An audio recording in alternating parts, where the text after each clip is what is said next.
నమస్కారం ETV news కి స్వాగతం ఈనాటి ముఖ్యాంశాలు అర్హులందరికీ ఇళ్లు ఇస్తేనే మళ్ళీ ఓట్లు అడుగుతామన్న చంద్రబాబు అందరికీ నివాస యోగ్యమైన ప్రాంతాల్లోనే నిర్మిస్తామని స్పష్టీకరణ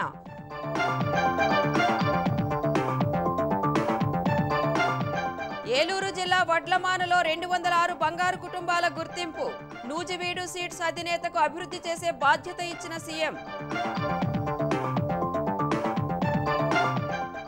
ఆంధ్రప్రదేశ్లో రేపే ఇంటర్ ఫలితాలు విడుదల ఆన్లైన్ సహా తొలిసారి వాట్సాప్లో ఇచ్చేందుకు ఏర్పాట్లు చేసినట్టు లోకేష్ ప్రకటన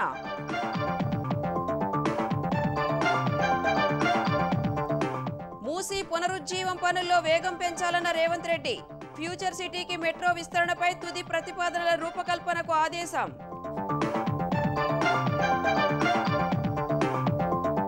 ట్రిపుల్ సమీపంలో డ్రై పోర్ట్ ఏర్పాటుకు సీఎం దిశానిర్దేశం 100 ఏళ్ల అవసరాలకు అనుగుణంగా డిజైన్ చేయాలని స్పష్టీకరణ కంచెగచ్చిబౌలి భూముల్లో భారీ దోపిడీకి తెరలేపారన్న కేటీఆర్ బీజేపీ ఎంపీ సహకారంతో కుట్ర చేశారని ఆక్షేపణ తిప్పికొట్టిన పీసీసీ తమిళనాడులో బీజేపీ అన్నాడీఎంకే పొత్తు ఖరారు 2026లో కలిసి పోటీ చేయనున్నట్లు వెల్లడి నూతన కమల దళపతిగా నాగేంద్రన్ తొలి రోజు కస్టడీ విచారణలో సహకరించని తహ్వూర్ రాణా నోరు తెరిస్తే ముంబై దాడుల్లో ఐఎస్ఐ పాత్ర బహిర్గతమయ్యే అవకాశం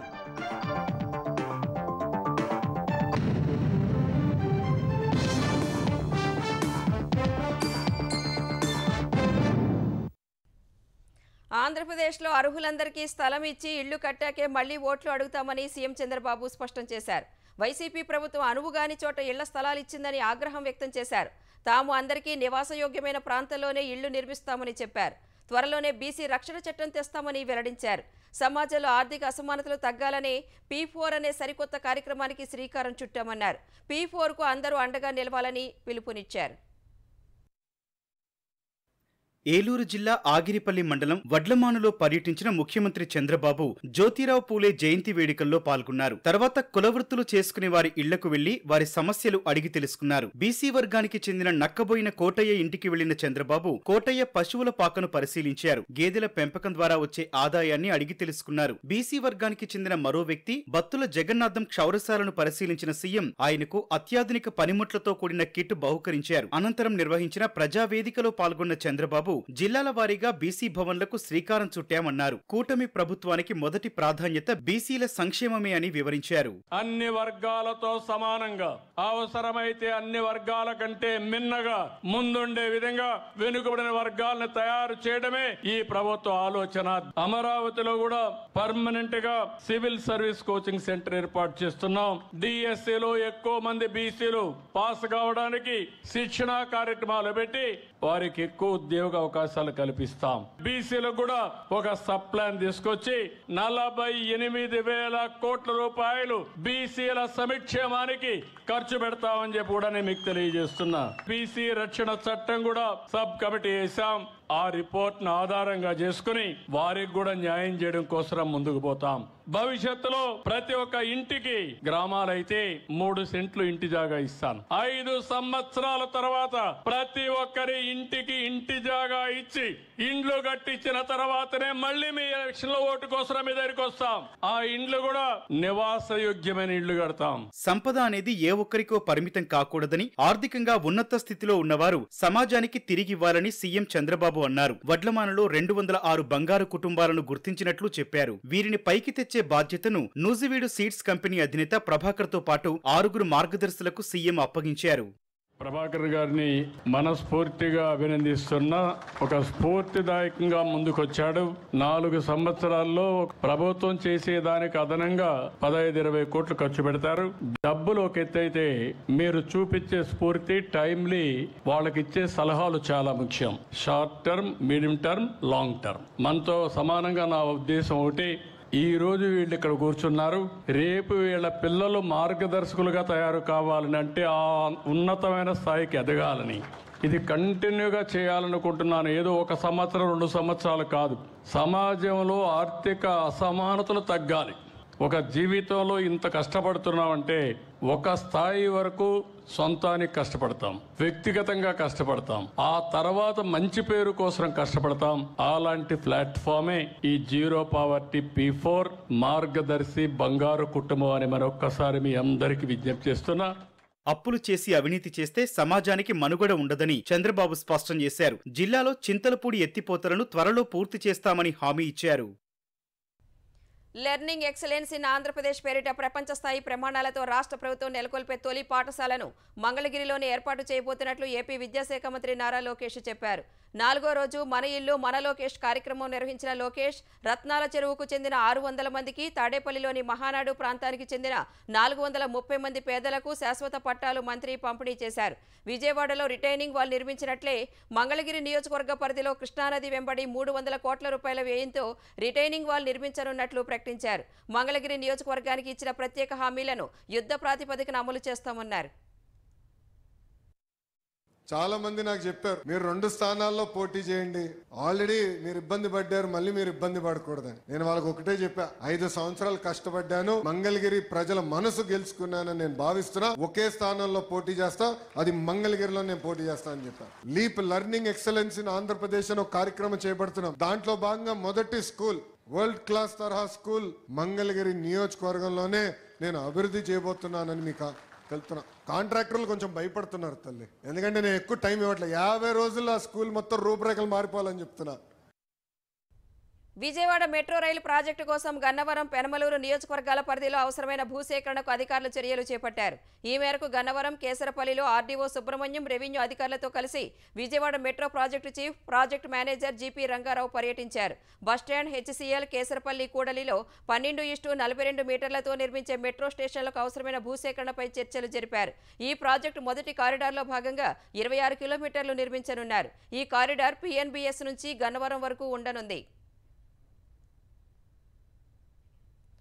మూసీ పునరుజ్జీవన ప్రాజెక్టు పనులను వేగవంతం చేయాలని అధికారులను సీఎం రేవంత్ రెడ్డి ఆదేశించారు. బాపుఘాట్లో నిర్మించ తలపెట్టిన గాంధీ సరోవర్ నమూనాలు పరిశీలించారు. మీరాలం ట్యాంక్పై నిర్మించే బ్రిడ్జ్ నిర్మాణ పనులకు జూన్లో టెండర్లు పిలవాలని స్పష్టం చేశారు.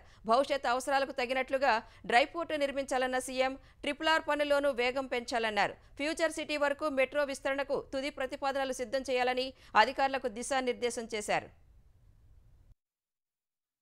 మూసీ పునరుజ్జీవం, మెట్రో విస్తరణ, డ్రైపోర్టు నిర్మాణంపై బంజారాహిల్స్లోని పోలీస్ కమాండ్ కంట్రోల్ సెంటర్లో సీఎం రేవంత్ రెడ్డి సమీక్ష నిర్వహించారు. మూసీ పునరుజ్జీవన ప్రాజెక్టులో భాగంగా మీరాలం ట్యాంకుపై నిర్మించే వంతెనకు సంబంధించి కన్సల్టెన్సీలు తయారు చేసిన నమూనా డిజైన్లపై చూశారు. 2.5 కిలోమీటర్ల పొడవైన ఆ బ్రిడ్జిని అద్భుతంగా నిర్మించాలన్న సీఎం సందర్శకులు, ప్రయాణికుల భద్రతకు అత్యంత ప్రాధాన్యముండే డిజైన్లను ఎంపిక చేయాలని సూచించారు. మీరాలం ట్యాంకులో ఐలాండ్ తరహాలో ఉన్న 3 ప్రాంతాల్లో సింగపూర్లోని gardens by the bay, birds paradise, water falls తరహాలో సుందరంగా అభివృద్ధి చేయాలని సూచించారు. ప్రభుత్వ, ప్రైవేటు భాగస్వామ్యం PPP మోడల్లో ఐలాండ్ జోన్ అభివృద్ధికి ప్రతిపాదనలు సిద్ధం చేయాలని చెప్పారు. ఈ ప్రాజెక్టుకు అవసరమైన హైడ్రాలజీ, పర్యావరణ నిపుణులు, సంస్థలతో సర్వే చేయించి ఆ నివేదికల ఆధారంగా అవసరమైన అనుమతులు తీసుకోవాలని రేవంత్ సూచించారు. మీర్ ఆలం బ్రిడ్జి ఐలాండ్ జోన్ పక్కనే ఉన్న జూ పార్కుకు అనుసంధానం చేయాలని సూచించారు. జంతు ప్రదర్శనశాలను అప్గ్రేడ్ చేయాలని సూచించారు. ఫ్యూచర్ సిటీ వరకు మెట్రో సేవలు విస్తరించాలని, ఇందుకు అవసరమైన తుది ప్రతిపాదనలు సిద్ధం చేయాలని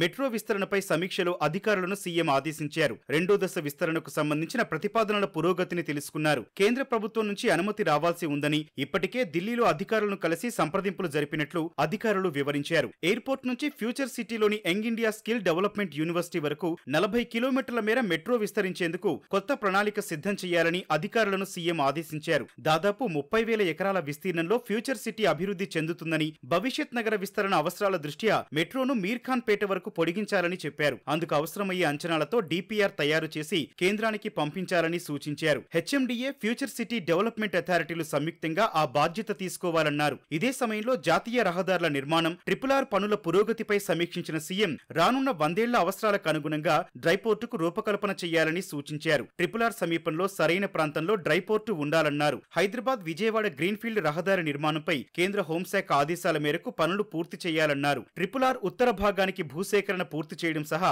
దక్షిణ భాగం DPR ను త్వరగా సిద్ధం చేయాలని ఆదేశించారు. హైదరాబాద్ ను రాయ్పూర్తో అనుసంధానించే జాతీయ రహదారికి ప్రతిపాదనలు సిద్ధం చేసి NHAIకు పంపాలన్నారు. హైదరాబాద్ మంచిర్యాల వరకు కొత్త జాతీయ రహదారి నిర్మాణానికి ప్రతిపాదనలు తయారు చేయాలని సూచించారు. ORR నుంచి రీజనల్ రింగ్ రోడ్డు వరకు రేడియల్ రోడ్లపై దృష్టి సారించాలని సీఎం స్పష్టం చేశారు.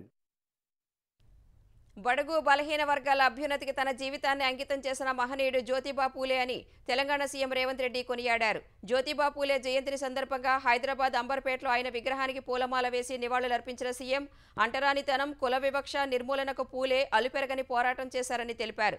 మహిళల విద్యా హక్కు, బాల్య వివాహాలను అరికట్టడానికి పూలే జీవితమంతా కృషి చేశారన్న సీఎం ఆయన సతీమణి సావిత్రిబాయి పూలే కూడా గొప్ప సంస్కర్త అని కొనియాడారు.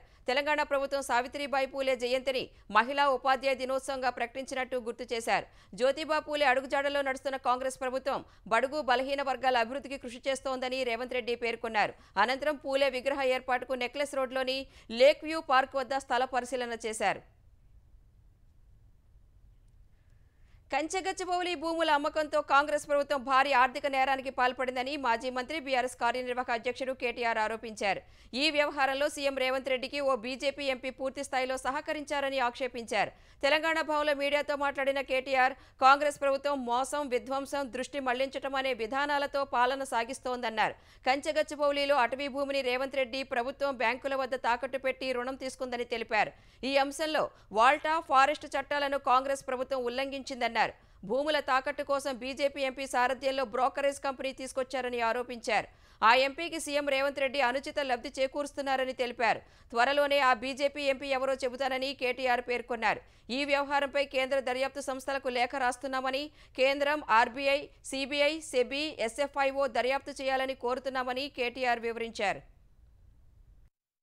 ఎందుకంటే రేవంత్ రెడ్డి గారు తెరలేపింది, తెర తీసింది ఈ 400 కోట్లకే కాదు. ఇదే బ్రోకర్ ఎవడైతే ట్రస్ట్ అడ్వైజర్ ఎవడో ఉన్నాడో వాడికి హెచ్ఎండిఏ భూములు కూడా అప్పచెప్పారు. 60,000 కోట్ల విలువ చేసే భూములు వాడికి అప్పచెప్పారు. సో దీనికి ఇక్కడితో అడ్డుకట్ట వేయకపోతే ఇంకొక 60,000 కోట్ల దోపిడీకి కూడా రేవంత్ రెడ్డి గారి ప్రభుత్వం ఆల్రెడీ స్కెచ్ చేసింది, రెడీగా ఉన్నారు. We demand that union finance ministry ask RBI to investigate this matter. వెంటనే సీరియస్ ఫ్రాడ్ ఇన్వెస్టిగేషన్ ఏజెన్సీ దిగాలి ఇందులోకి. SEBI also should focus on this. 100% ఈ beacon trusteeship and trust investment అనే సంస్థలని వెంటనే నిషేధం విధించాలి టిల్ ఫర్దర్ ఎంక్వైరీ. ఈ చట్టవిరుద్ధమైన బాండ్స్ ఏవైతే వీళ్ళు తీసుకొని 10,000 కోట్లు కుంభకోణానికి తెరదీశారో వాటిని కూడా ఆర్బీఐ వెంటనే రద్దు చేయాలని చెప్పి కూడా మేము డిమాండ్ చేస్తున్నాం. ఒకవేళ కేంద్ర ప్రభుత్వం స్పందించకపోతే మేమేమనుకోవాల్సి వస్తుందంటే ముమ్మాటికి ఇద్దరు కుమ్మక్కై చేస్తున్నారు అనుకోవాల్సి వస్తుంది. హైదరాబాద్లో హెచ్సీయూ భూముల ద్వారా కాంగ్రెస్ ప్రభుత్వం వేల కోట్ల అవినీతికి తెరలేపిందన్న కేటీఆర్ వ్యాఖ్యలను టీపీసీసీ అధ్యక్షుడు మహేష్ కుమార్ గౌడ్ ఖండించారు. ప్రభుత్వం కోర్టులో పోరాడి భూమిని సాధించిందన్న మహేష్ ఓ కన్సల్టెన్సీకి అనుచిత లబ్ధి చేకూర్చారన్న వ్యాఖ్యలను తప్పుపట్టారు. బ్యాంకులు కన్సల్టెన్సీల ద్వారానే రుణాలిస్తాయని, ప్రభుత్వం అధికారికంగా 175 కోట్లు చెల్లించినప్పుడు అవినీతి ఎక్కడదని ప్రశ్నించారు. కోకాపేటలో ఎకరం 100 కోట్ల రూపాయల చొప్పున అమ్మి పెద్ద ఎత్తున ప్రచారం చేసిన వారికి ఈ విషయం తెలియదా అని విమర్శించారు. బీఆర్ఎస్ పాలనలో జరిగిన భూ అవకతవకలపై దర్యాప్తు చేయించాలని ముఖ్యమంత్రి రేవంత్ రెడ్డికి మహేష్ విజ్ఞప్తి చేశారు.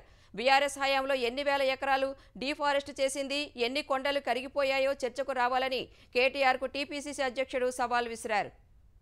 ట్రాన్సాక్షన్ ఇది ఏ ప్రభుత్వం కన్సల్టెన్సీ ద్వారానే లోన్స్ కి పోతుంది. అది తెలియదా నీకు? 10 ఏళ్ళు నిర్వాహకం చేసావు కదా. ఏ రకంగా అంటా ఉన్నావు నువ్వు 175 కోట్లు కరప్షన్ అని? 5,200 కోట్లు నీ ఫిగర్ అది. నువ్వు బిల్లి రావుతో కుదుర్చుకున్న ఒప్పందాల ప్రకారం 30% నిధులు నీకు ఇస్తానంటే నేను హైకోర్టు ఆర్డర్ తెచ్చుకుంటాను, నాకు వదిలేయమంటే వదిలేయడానికి సిద్ధమైన నువ్వు ఇలా మా కంటగట్టే ప్రయత్నం చేస్తా ఉన్నావు. ఇవాళ అక్కడున్న ధర 30,000 కోట్లు పలుకుద్ది కాబట్టి 10,000 కోట్లు బాండ్స్ రూపంలో ప్రభుత్వం తీసుకుంది. ఈ 10,000 కోట్లు రైతుకి రుణమాఫీ కింద ట్రాన్స్ఫర్ చేసింది. ఇలా సిబిఐ విచారణ అడుగుతా ఉన్నావు. నీ మీద సిబిఐ విచారణ చేయాల్సిన అవసరం ఉంది. వాళ్ళ ధరని ఎవరికి అప్పచెప్పినారు మీరు? ఒక బుడ్డ కంపెనీ, ఫారెన్ లో ఊరు పేరు లేనట్టు బుడ్డ కంపెనీకి అప్పచెప్పి తద్వారా ముడుపులు తీసుకున్నటువంటి మీరు విచ్చలవిడిగా ప్రభుత్వ భూములు కాజేసి బెనామీ పేర్ల ట్రాన్స్ఫర్ చేసుకున్నటువంటి కేసీఆర్ కుటుంబము ఇలా కరప్షన్ గురించి మాట్లాడుతుంటే దయ్యాలు వేదాలు వలిచినట్టుగా ఉన్నాయి. ఆంధ్రప్రదేశ్లో ఇంటర్ ఫలితాలు రేపు విడుదల చేయనున్నట్లు ఏపీ విద్యాశాఖ మంత్రి నారా లోకేష్ వెల్లడించారు. ఇంటర్ ప్రథమ, ద్వితీయ ఏడాది మొత్తం 10,58,892 మంది విద్యార్థులు పరీక్షలు రాసినట్లు తెలిపారు. ఈ ఫలితాలు రేపు ఉదయం 11 గంటలకు విడుదల చేస్తామని తెలిపారు.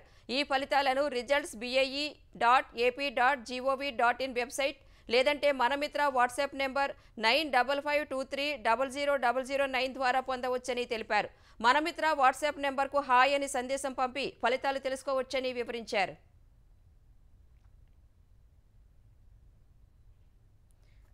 తెలంగాణ ప్రభుత్వం టెట్ నోటిఫికేషన్ విడుదల చేసింది. జూన్ 15 నుంచి 30 వరకు టెట్ పరీక్షలు నిర్వహించనున్నట్లు పాఠశాల విద్యాశాఖ ప్రకటించింది. ఈ నెల 15 నుంచి 30 వరకు దరఖాస్తులు స్వీకరించనున్నట్లు తెలిపింది. జూన్ 9 నుంచి అభ్యర్థులు హాల్ టికెట్లు డౌన్లోడ్ చేసుకోవచ్చని వెల్లడించింది. జూలై 22న ఫలితాలు విడుదల చేయనున్నట్లు ప్రకటించింది. ఈ నెల 15 నుంచి స్కూల్ ఎడ్యుకేషన్ వెబ్సైట్లో టెట్ నోటిఫికేషన్ అందుబాటులో ఉంటుందని పాఠశాల విద్యాశాఖ తెలిపింది. తెలంగాణ వ్యాప్తంగా రాత్రి కురిసిన వడగండ్ల వర్షానికి సుమారు 24,000 ఎకరాలలో పంట నష్టం వాటిల్లిందని వ్యవసాయ శాఖ మంత్రి తుమ్మల నాగేశ్వరరావు తెలిపారు. సిద్దిపేట జిల్లా ఇబ్రహీం నగర్లో వడగండ్ల వానకు నష్టపోయిన మిర్చి, వరి పంటలను మంత్రులు పొన్నం ప్రభాకర్, శ్రీధర్ బాబుతో కలిసి తుమ్మల పరిశీలించారు. ఈ సందర్భంగా పలువురు రైతులు మంత్రుల వద్ద తమ గోడు వెళ్లబోసుకున్నారు. నష్టపోయిన పంటలకు పరిహారం ఇచ్చి ఆదుకోవాలని కోరారు. క్షేత్రస్థాయిలో పంట నష్టం వివరాలను సేకరిస్తున్నామని తుమ్మల తెలిపారు. నష్టపోయిన రైతులను ఆదుకుంటామని హామీ ఇచ్చారు. 3-4 రోజులుగా రాష్ట్రంలో కురుస్తున్నటువంటి అకాల వర్షాలతో పాటు రాళ్లవాన కూడా రైతాంగానికి తీవ్ర నష్టాన్ని కలిగించింది. ఎక్కడైతే నష్టం జరిగిందో స్థానిక ప్రజాప్రతినిధులతో పాటు జిల్లా కలెక్టర్లు కూడా ఆదేశాలు ఇచ్చాము. నష్టపోయినటువంటి రైతుల యొక్క వివరాలన్నింటినీ కూడా సేకరించి వెంటనే ప్రభుత్వానికి పంపించమని చెప్పాము. ఈ రోజుకి 24,000 ఎకరాలు సుమారు రాష్ట్ర వ్యాప్తంగా నష్టం జరిగింది. అందుట్లో ఎక్కువ నష్టం జరిగింది సిద్దిపేట జిల్లా. తప్పకుండా వాళ్ళకి సహాయం అందించే కార్యక్రమం తీసుకుంటాం. రజతోత్సవ వేడుకలకు అనుమతించే విధంగా పోలీసులను ఆదేశించాలంటూ బీఆర్ఎస్ దాఖలు చేసిన పిటిషన్పై విచారణను హైకోర్టు ఈ నెల 17కు వాయిదా వేసింది. ఈ అంశంపై కౌంటర్ దాఖలు చేయాలని హోంశాఖ ప్రత్యేక ప్రధాన కార్యదర్శి, వరంగల్ కమిషనర్, కాజీపేట ఏసీపీకి నోటీసులు జారీ చేసింది. హన్మకొండ జిల్లా ఎలకతుర్తిలో రజతోత్సవాలు నిర్వహించాలని నిర్ణయించిన బీఆర్ఎస్ అందుకు అనుమతి ఇవ్వాలని పోలీసులను కోరింది. అందుకు వరంగల్ పోలీసులు అనుమతి నిరాకరించగా బీఆర్ఎస్ హైకోర్టును ఆశ్రయించింది. ఈ అంశంపై కౌంటర్ దాఖలుకు గడువు కావాలని హోంశాఖ కోరగా సభకు ఏర్పాట్లు చేసుకోవడానికి బీఆర్ఎస్కు కూడా సమయం కావాలి కదా అని కోర్టు ప్రశ్నించింది. శాంతి భద్రతల సమస్య, ఇంటెలిజెన్స్ రిపోర్టును పరిగణలోకి తీసుకుని అనుమతి ఇవ్వాల్సి ఉంటుందన్న హోంశాఖ ఈ మేరకు వివరాలు సేకరించడానికి సమయం కావాలని తెలిపింది. ఈ మేరకు ఈ నెల 17 వరకు గడువిచ్చిన కోర్టు విచారణ వాయిదా వేసింది.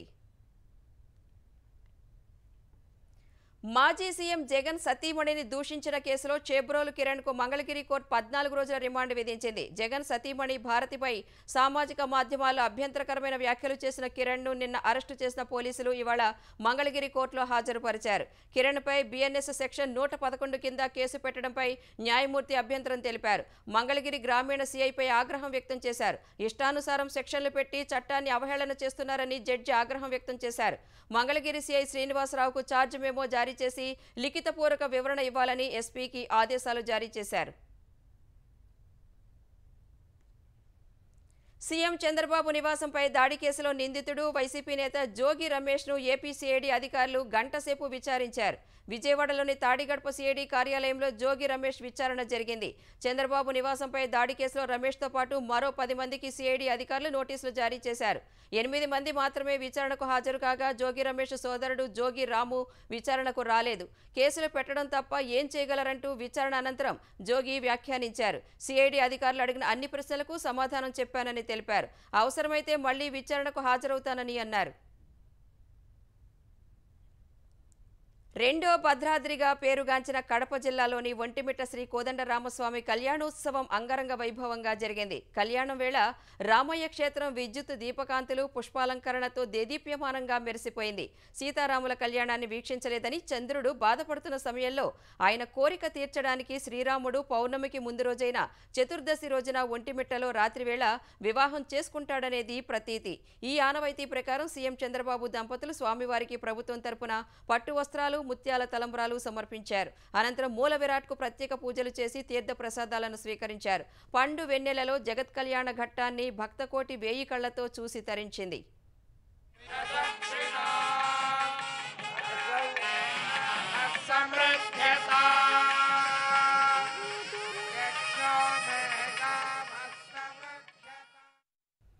ఒంటిమిట్ట కోదండరామయ్యకు పెన్నా సిమెంట్స్ అధినేత ప్రతాప్ రెడ్డి స్వర్ణ కిరీటాలు బహూకరించారు. 6,60,00,000 రూపాయలతో 7 కిలోల బంగారంతో సీతారామ లక్ష్మణులకు 3 కిరీటాలు తయారు చేయించారు. ప్రత్యేక పూజలు చేసిన తర్వాత వాటిని మూల విరాట్లకు అలంకరించారు.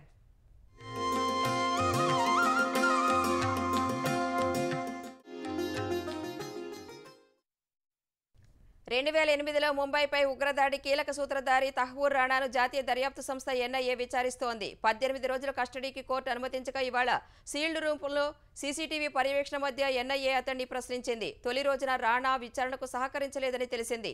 18 రోజుల కస్టోడియల్ విచారణలో ఎన్ఐఏ సహా ఆర్ఎన్డబ్ల్యూ, ఐబీ, ఇతర ఏజెన్సీలకు చెందిన అధికారులు తహ్వూర్ను ప్రశ్నిస్తారని ఎన్ఐఏ వర్గాలు తెలిపాయి. ఈ విచారణలో ముంబై ఉగ్రదాడిలో పాక్ నిఘా సంస్థ ఐఎస్ఐ ప్రత్యక్ష ప్రమేయం బయటపడుతుందని, ఉగ్రకుట్రలు సహా మరిన్ని విషయాలు తెలుస్తాయని ఎన్ఐఏ భావిస్తోంది. లష్కరే తోయిబాతో ప్రత్యక్ష సంబంధాలు ఉన్న రాణా నుంచి ఎల్ఈటీ, ఐఎస్ఐకి మధ్య సంబంధాలపై తెలుసుకోవాలని ఎన్ఐఏ అధికారులు భావిస్తున్నారు. మొదట రాణా కుటుంబ నేపథ్యం, కెరీర్, భార్య, పిల్లలపై ప్రశ్నించిన అధికారులు తరువాత అతడి కన్సల్టెన్సీ, వ్యాపారాలు, డేవిడ్ హెడ్లీతో సంబంధాలు, ముంబై ఉగ్రదాడికి ప్రణాళికలపై ప్రశ్నిస్తారని తెలుస్తోంది. తమిళనాడులో అన్నాడీఎంకే, బీజేపీ మధ్య పొత్తు కుదిరింది. 2026 అసెంబ్లీ ఎన్నికల్లో కలిసి పోటీ చేయాలని ఇరు పార్టీలు నిర్ణయించాయి. ఈ మేరకు బీజేపీ సీనియర్ నేత, కేంద్ర హోంమంత్రి అమిత్ షా ప్రకటించారు. వచ్చే ఏడాది తమిళనాడులో జరిగే అసెంబ్లీ ఎన్నికల్లో అన్నాడీఎంకే అధ్యక్షుడు పళనిస్వామి నేతృత్వంలో పనిచేస్తామని అమిత్ షా తెలిపారు. కొన్ని అంశాలు అన్నాడీఎంకే వైఖరి భిన్నంగా ఉన్నా చర్చల ద్వారా కనీస ఉమ్మడి ప్రణాళిక రూపొందించుకుని ముందుకు వెళతామని చెప్పారు. అన్నాడీఎంకే అంతర్గత వ్యవహారాల్లో తాము తల దూర్చబోమని స్పష్టం చేశారు. అధికారం, సీట్ల పంపకాలపై తర్వాత నిర్ణయం తీసుకుంటామన్నారు. సమస్యల నుంచి ప్రజల దృష్టి మరల్చేందుకే డీఎంకే సనాతన ధర్మం, త్రిభాషా విధానాన్ని తెరపైకి తెస్తోందని అమిత్ షా విమర్శించారు. అటు తమిళనాడు తదుపరి బీజేపీ అధ్యక్షుడిగా నైనార్ నాగేంద్రన్ బాధ్యతలు చేపట్టనున్నారు. తమిళనాడు బీజేపీ అధ్యక్ష పదవి కోసం ఆయన ఒక్కరే నామినేషన్ వేసినందున ఏకగ్రీవంగా ఎన్నికయ్యారు. ప్రస్తుతం తమిళనాడు బీజేపీ ఉపాధ్యక్షుడిగా ఉన్న నాగేంద్రన్ గతంలో ఏఐడీఎంకేలో పనిచేశారు.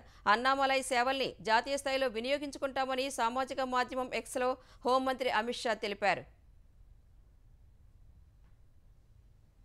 చైనా మినహా అన్ని దేశాలపై విధించిన సుంకాలను 90 రోజులు వాయిదా వేస్తూ అమెరికా అధ్యక్షుడు డొనాల్డ్ ట్రంప్ తీసుకున్న నిర్ణయంతో దేశీయ స్టాక్ మార్కెట్లు లాభాల్లో ముగిశాయి.